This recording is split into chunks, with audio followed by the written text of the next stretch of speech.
Bueno, hola, ¿cómo les va? En esta oportunidad vamos a hablar de argumentos por ejemplos. Los argumentos por ejemplos es un tipo de argumento inductivo. Recuerden que los argumentos inductivos son aquellos en que las premisas le dan un apoyo parcial a la conclusión, no está incluida completamente. Argumentos por ejemplo es un tipo de argumento por enumeración. Cuando definimos lo que es argumentar o que es un argumento, dijimos que era dar premisas en apoyo a una conclusión. Los argumentos, por ejemplo, las premisas van a ser nuestros ejemplos y nuestra conclusión se llama generalidad.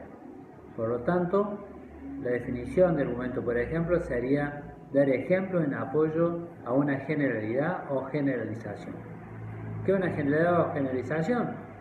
Comúnmente, cotidianamente utilizamos todos los abogados, los estudiantes, los profesores, todos los profesores, son expresiones comunes que nosotros estamos argumentando diariamente.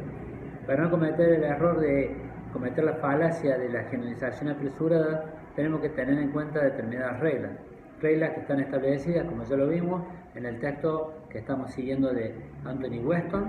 Nos fija las reglas de la argumentación, por ejemplo, que puede ser un argumento muy válido, sin caer en la generalización, siempre y cuando respetemos estas reglas. Bueno, una pregunta que tenemos que comenzar sería, ¿cuántos ejemplos hacen falta para sostener una generalidad o generalización? Un ejemplo no es suficiente. Un ejemplo puede ser una ilustración de una generalidad, pero nunca un solo ejemplo va a ser suficiente. El texto nos dice 2 o más. Normalmente en los exámenes, cuando uno le pregunta a los alumnos, bueno, ¿cuántos son? Y la mayoría, la mitad más uno, muchos, 4, 5, bueno, no es la respuesta acertada. La cantidad de ejemplos necesaria para sostener una generalización no es un número, sino una muestra representativa de la totalidad de los ejemplos. ¿Qué significa? Que de la totalidad de los ejemplos que nosotros podemos tener, no necesariamente todos van a ser iguales ni del mismo sentido, por lo tanto tiene que ser una muestra representativa de la totalidad. Si hay características dentro de esos ejemplos, tenemos que ver esos subgrupos, cuáles son las muestras representativas de cada uno de ellos. En el texto de Weston hay bastantes ejemplos que le ejemplifica cómo sacar una muestra representativa. Evidentemente, mientras más grande que sean esas muestras representativas, va a ser más fácil encontrar una regularidad en ese número que es una muestra representativa. ¿Qué pasa con los argumentos en donde tenemos pocos ejemplos? Por ejemplo, un universo de casos, un universo de ejemplos que sean 2 o 3. En ese caso tendríamos que utilizar la totalidad de los ejemplos. Hay una categoría que ya le estableció Aristóteles que habla de los argumentos, obviamente inductivos, por ejemplo, pero completos. ¿Cuáles serían esos?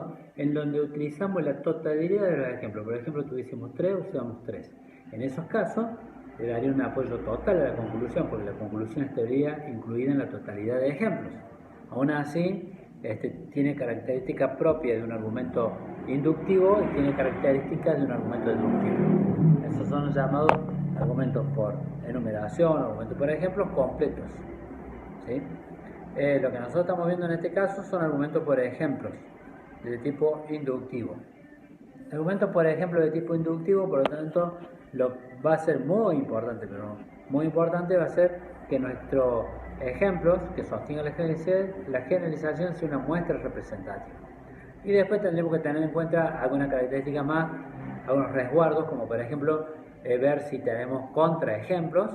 En ese caso tendremos que analizar qué es lo que vamos a hacer con esos contraejemplos, si nos conviene incluirlos dentro de nuestro argumento, eliminarlos o argumentarlos.